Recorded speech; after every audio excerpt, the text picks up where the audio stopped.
Hi everyone, welcome back to my channel. My name is Gretchen, and today I just want to take a few minutes to talk about the International Booker and to throw my prediction into the ring for the book that I think is going to take the prize when they announce the winner tomorrow.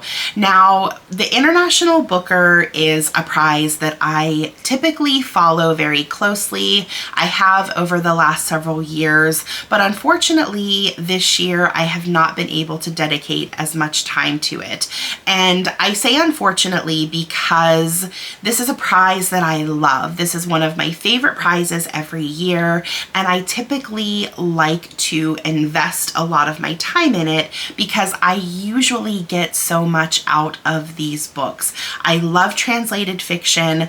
I love any book that is going to give me a different perspective on the world, and I usually always end up finding some of my favorite reads of the year from this short list. So me not being able to invest as much time into this prize this year because of constraints that I have with my work and my travel schedule right now was really disappointing for me. Not because I feel obligated to do content related to this prize on my channel, but because it is something that truly brings me joy, and I feel more like myself when I'm able to invest my time into books like this, and not being able to do so has been quite a letdown. And the other thing is that I really struggled to get my hands on some of these books. Now, that is my own doing. I made a promise to myself at the beginning of the year that I wasn't going to invest money into a whole lot of books. I have a lot of unread books at home, so if it's a book that I can get from my local library, a digital library, or NetGalley, I am going to read it. But if it's not, I'm not going to go out of my way to purchase it. But I will say I am proud of myself because of the 6 books, I was able to finish 5 of them. I was able to finish 5 of them and start the 6th. So I have the 6th one in my possession. I got it a few days ago and I am actively reading it. So even though I haven't finished it, I feel like I have a pretty good understanding of where it's going to rank. Obviously, you know, things could certainly change, but I do feel like I have a pretty strong grasp on what my opinion is going to be of it in the long run. So I will take that into consideration when talking about my personal ranking. Now, the 6 books that are in contention, if you're not aware, this is just the order they were listed in from the Booker site. This is not my order of preference, but they are A Leopard-Skin Hat by Anne Serre. This is translated from the French by Mark Hutchinson. We have Heartlamp by Banu Mushtaq. This is translated from the Kannada by Deepa Bhasthi. We have Perfection by Vincenzo Latronico. This is translated from the Italian by Sophie Hughes. We have Under the Eye of the Big Bird by Hiromi Kawakami, translated from the Japanese by Asa Yoneda. We have Smallboat by Vincent Delacroix, translated from the French by Helen Stevenson. And last but not least, we have On the Calculation of Volume, Volume 1 by Solvej Balle. This is translated from the Danish by Barbara J. Haveland. So as far as the books go, I finished 5 of them. The one that I am still actively reading is Heartlamp. I'm not going to talk about each of these books in depth. I might give a little bit of snippet or insight into them, explaining why it is on my list in the particular order.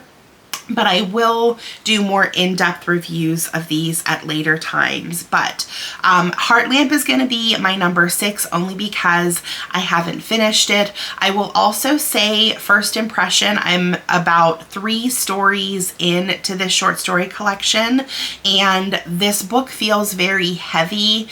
They don't feel like short stories to me. They actually feel like mini novels or the start of a novella. There are lots of characters. I will also say that even though this is a work in translation, there's still a lot of verbiage in the native tongue that I'm struggling with because it doesn't feel like the translator is explaining what those things are, and I'm finding myself having to stop reading, going and searching for a term or a word, and then going back, and it's really not the most cohesive reading experience for me right now, and maybe that'll stop or get better as the book progresses, but as of right now, I'm putting Heart Lamp at my number 6.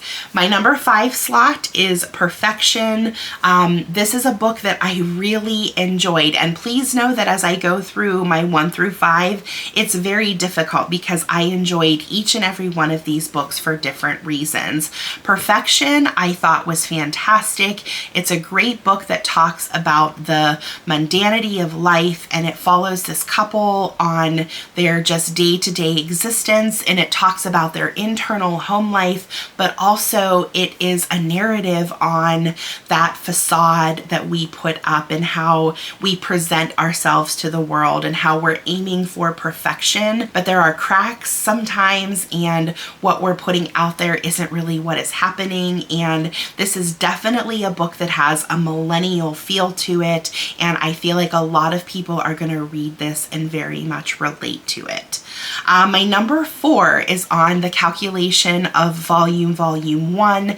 This is a book that is, it is a book about a time loop, and we have a main character that is reliving the same day over and over again. The day is November 18th, but this is different in the sense that the narrator of this book is realizing that there are things that she can manipulate and things that she can change. So it's not continuously repeating the same thing over and over again. And although this book has a level and an element of repetition to it, you can also tell that that was purposeful by the narrator. And as that repetition continues, we are starting to feel as exhausted as the narrator. And this was a book that felt immersive to me because I felt myself feeling the same things that the narrator was feeling. So I loved this. I'm not really sure how the rest of this series is going to pan out with it being about the same day over and over again, but I'm intrigued and I want to read the second one just to see what happens. And yeah, I really enjoyed my time with this one. So number 3 on my list is Under the Eye of the Big Bird, and this is a book that I thought was really interesting. It was magical in a sense. It was a book that made me wonder. It felt like the author kept me at an arm's length, so she wasn't giving up all of her secrets about the world, and it was just enough to whet my appetite to make me want to read the next story. And even though I never fully got all of my questions answered, I still felt like I was satisfied at the end of the story. And it was a book that just had a very magical quality about it. I can't explain the way that her writing makes me feel, but it almost makes me feel the same way that I did when I was younger and I was experiencing some of those like, for example, like the way that I felt when I read Narnia for the first time, the way I felt the first time when I read Lord of the Rings. And I'm not saying that it is the same type of book, it's certainly not, but it's just that feeling that I had of wanting more and wanting to experience this world. And yeah, it was just an immersive experience for me, and I really enjoyed all of my time with it. My second favorite book was A Leopard-Skin Hat by Anne Serre. This is a book that I know is not going to be for everyone. It follows a very tough subject. We have a narrator, a male narrator, that is talking about this tenuous friendship that he has had with his friend Fanny over the years. Fanny Fanny struggled from mental health issues, and she ultimately takes her life, and he is reflecting and telling us stories about his time and his relationship with Fanny. And I thought it was beautiful. I thought it was poignant. And I think that if you are a person that has ever had anybody in your life struggling from a mental health disorder, this book is going to hit different for you. And I absolutely loved it. I was in tears by the end, and I also love the fact that this was a book that she wrote about her grieving for the loss of her sister that took her own life as well. So I loved this book. And last but not least, we have my number one pick, which was Smallboat. This was a small but mighty book. This book follows the tragic story of a group of migrants that were trying to cross from France to the UK through the English Channel on a small little dinghy. And in the end, what ended up happening was their dinghies didn't make it, and I think 27 lives were lost in the tragedy. The book follows it from the perspective of the female Coast Guard in France that was responsible for ultimately trying to get help. She did make some questionable decisions, which arguably could have led to the demise of these people. So this is a book that brings up a lot of emotions and feelings. It's talking about moral dilemmas. It's asking you as the reader to put yourself in not only the position of the migrant that was on the boat, but also that Coast Guard employee that was making the decision on how to handle the situation, and whether the choices that she made were appropriate. Were they moral? Was she just acting in line with what her job responsibilities were? Was she following protocol? Was she letting her own prejudices run her decisions? It was such a small book, but it packed so much into it, and by the end of it, I went through that emotional roller coaster, and it is such a powerful book because it was able to make me see so many different perspectives and realize that things are complicated and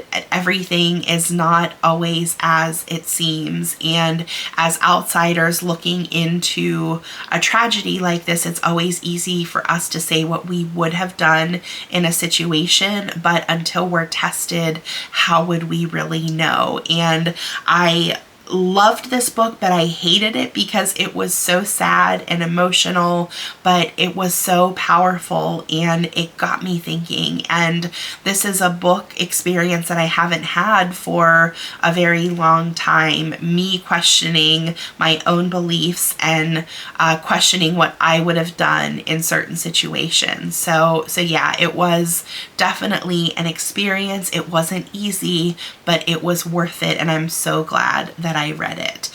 So if you forced me to pick what the judges would choose, that's hard.